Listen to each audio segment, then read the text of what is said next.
মাঝে মধ্যে আমাদের সঙ্গে কিছু ছাত্র ছিল, তারা চিৎকার করে কাঁদতো, হুজুর এই অবস্থায় 24 ঘন্টা কিভাবে বন্দি থাকি একটা রুমের ভেতরে।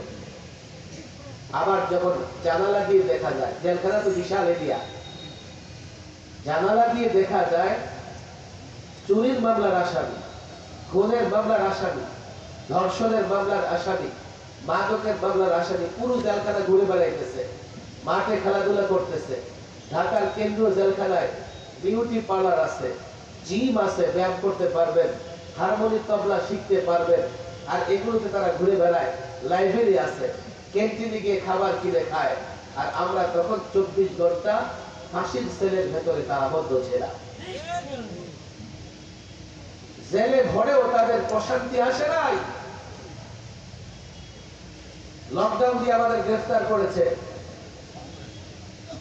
তখন দেশে লকডাউন চলতেছে, ওলামাদের মাঠে নামবার কোনো সুযোগ নাই।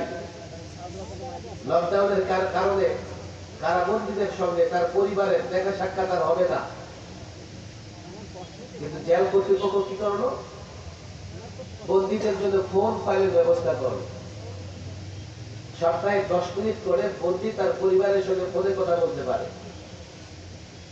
আমাদের ছেলেরা, আমরা জানালা দিয়ে দেখতাম এই মাঠে সব আসামিরা পরিবারের সঙ্গে কথা বলতেছে। আর আমরা কি বাংলাদেশে আছি না কোথায় আছি তাও বলতে পারবো না।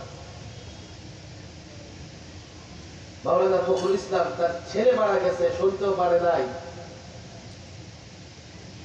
আমার বাবার ইন্তেকাল হয়েছে আমি যখন জেলে, আমার সঙ্গে জেলের বাইরে তারা যে তামাশা করেছে, অসংখ্য আলেমকে রিমান্ডে শারীরিক টর্চার করা হয়েছে, হাত বেঁধে ঝুলিয়ে রাখা হয়েছে।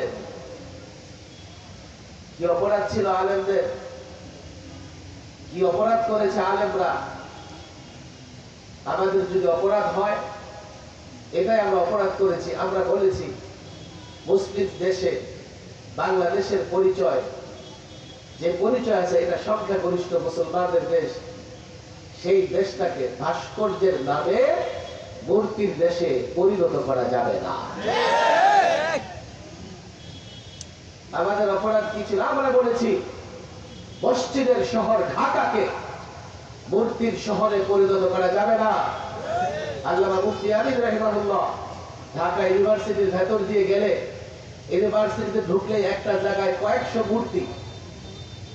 হুজুর বলতেন, দেখো মুশরিকরা বাইতুল্লাহর ভেতরে 360 মূর্তি স্থাপন করেছিল, আর বাংলাদেশের মুশরিকরা ঢাকা ইউনিভার্সিটির ভেতরে 360টা মূর্তি স্থাপন করেছে। আমাদের অপরাধ কি ছিল? আমরা তো একথা বলিনি হিন্দুদের মন্দিরে যাও, মূর্তি ভাঙো, মূর্তি সরাও। আমরা একথা বলিনি অন্য ধর্মের উপাসনালয়ে যাও, সেখানে গিয়ে তাদের ধর্ম উপাসনালয় বন্ধ করে দাও। আমরা বলেছি মূর্তি বানিয়ে রাস্তায়, মোড়ে মোড়ে, পথে ঘাটে মূর্তি বানিয়ে মুসলমানদের ঈমান ধ্বংসের ষড়যন্ত্র করা যাবে না। আমাদের অপরাধ কি? আমরা বলেছি কসাই মুদিকে আমরা স্বাগত জানাতে পারবো না। বলা হলো কেন পারবেন না? রাষ্ট্রীয় অতিথি, একটা রাষ্ট্রের প্রধানমন্ত্রী। আমি বললাম পারবো না। এই জন্যই পারবো না, আমি যখন তার দিকে তাকাই, আমি দেখি তার হাতে এবং দাঁতে গুজরাটের নিরীহ মুসলমানদের রক্ত লেগে আছে। আমি দেখেছি 400 বৎসরের পুরনো বাবরি মসজিদকে শহীদ করে সেখানে রাম মন্দির বানিয়েছে, হাজারো মসজিদ লিস্ট করে রেখেছে। আমি নিজে ইন্ডিয়া সফর করে দেখেছি, মুসলমানরা আমাকে বলেছে এক এক মসজিদকে ক্রস দিয়ে রেখেছে, এরপরে ওই মসজিদ শহীদ করবে, এরপরে ওই মসজিদ শহীদ করবে। তারা উগ্র হিন্দুত্ববাদীরা কি করেছে? মসজিদের মিনারায় গেরুয়া পতাকা টানিয়ে মসজিদের অবমাননা করেছে। ফ্রিজে গরুর গোশত রাখবার কারণে 2 মুসলিম নারী ধর্ষণের শিকার হয়েছে। গরু বিক্রি করতে দিয়ে যাবে। এক বয়োবৃদ্ধ মানুষকে পিটিয়ে হত্যা করা হয়েছে।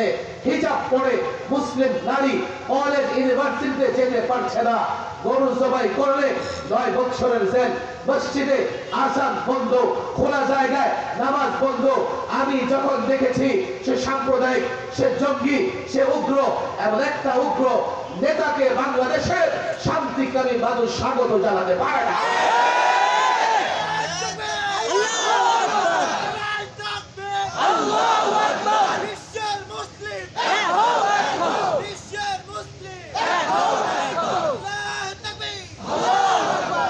আমাদের আরেকটা বড় অপরাধ ছিল, আমরা বলেছি শিক্ষা কবে, এতটা পরিবর্তন আনা যাবে না।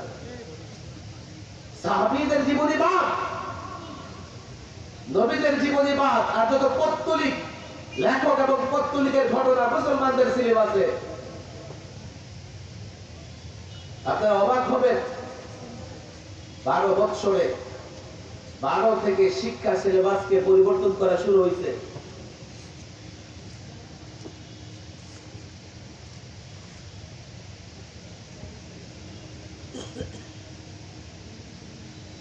পরিবর্তন করতে করতে শেষ পর্যন্ত ডারউইনিজম নিয়ে আসছে। তারা আবার মুসলমানের সন্তানকে বানরের বাচ্চা বানাতে চেয়েছে। আমরা তো আদম সন্তান, আল্লাহ আমাদের মর্যাদা দিয়েছে। তোমরা তালাশ করে দেখো, তোমাদের জন্ম নর্দমায়, পার্কে, নদীতে, তোমাদের জন্মের সঙ্গে বানরের অবদান আছে না? তোমরা তালাশ করে দেখো। আমরা তো আদম সন্তান, আল্লাহ আমাদের মর্যাদা দিয়েছে। এরপরে কি নিয়ে আসছে? ট্রান্সজেন্ডার। পলাতক প্রধানমন্ত্রী একদিন মিডিয়া ইন্টারভিউ দিতেছে আর বলতেছে, কেউ যদি মনে করে, নারী যদি মনে করে সে পুরুষ, তো পুরুষ। আবার পুরুষ যদি মনে করে সে নারী, সে নারী।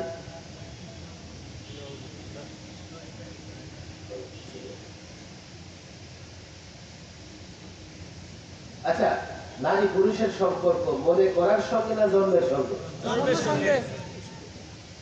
দেখেন কত কথা, আমার বলার মতো শারীরিক সক্ষমতা নাই। কালকে ঢাকায় সম্মিলিত খতমে নবুয়তের একটা বিশাল প্রোগ্রাম ছিল।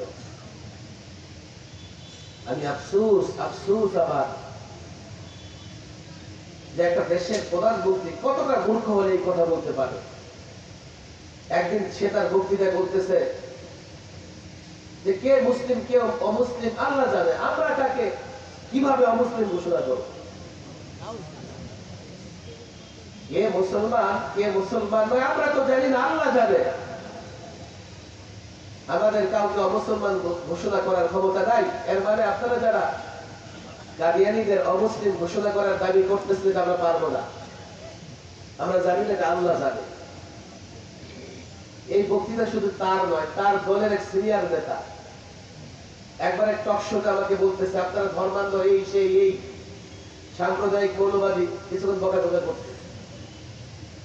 এরপরে বলতেছে কি, কে মুসলমান কে অমুসলমান আল্লাহ জানে। আমি বললাম, মন্ত্রী সাহেব, আপনি কাল মারা গেলে আপনাকে কোথায় নিয়ে যাবো? কবরস্থানে না শ্মশানে নিয়ে আগুনে পড়াবো? আমরা তো জানি না আপনি মুসলমান না অমুসলমান। আপনারা কোথায় নিয়ে যাবো? না বাল ব্যবহার করে চৌরাস্তায় দাঁড় করে রাখবো? নিঃসন্দেহে আল্লাহ জানেন, কিন্তু আল্লাহ তাবারক ওয়া তাআলা ঈমানের বিষয়গুলো আমাদের কাছে স্পষ্ট করেছে না করে নাই? করেছে। ঈমান ভঙ্গের কারণগুলো স্পষ্ট, ক্রাইটেরিয়া বৈশিষ্ট্য আছে। যেই দেশের প্রধানমন্ত্রী মন্ত্রী এটা জানে না যে কোন বিষয়ের উপরে ঈমান না আনলে ঈমান থাকে না, আমাদের জন্য দুর্ভাগ্য। এবং দণ্ড মূর্খরাও বাংলাদেশ শাসন করেছে। অনেক কথা দেখেন, আমাদের অনেকগুলো অপরাধ আছে। এই অপরাধগুলোর কারণে আমাদের উপর টর্চার করেছে।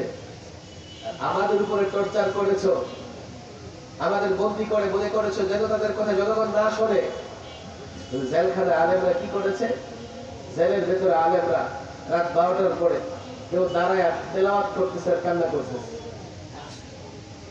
কেউ রুকুতে কান্না করতেছে, কেউ সেজদায় পড়ে কান্না করতেছে, জাতি আমাদের কথা শুনে নাই, হয়তো বাজারে বন্দি ছিলাম, আল্লাহ নিঃসন্দেহে শুনেছে। যার জন্য দুপুরের খাবার প্রস্তুত ছিল, তোমার কপালে কোনো লোকমা জুটে নাই, দ্রুত পালাতে হয়েছে, কথা ঠিক না বেশি? আমি তো অবাক হচ্ছি, ফ্রিজে এত বড় বড় মাছ, তো ফ্রিজটা কত বড়?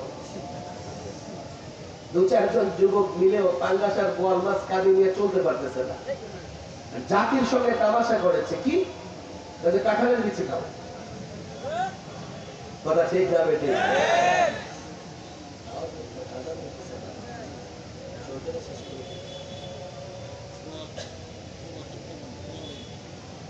চলবে না, আমরা সবাই আজাদের জবাব দিই, 2 মিনিট আজাদের জবাব দিই।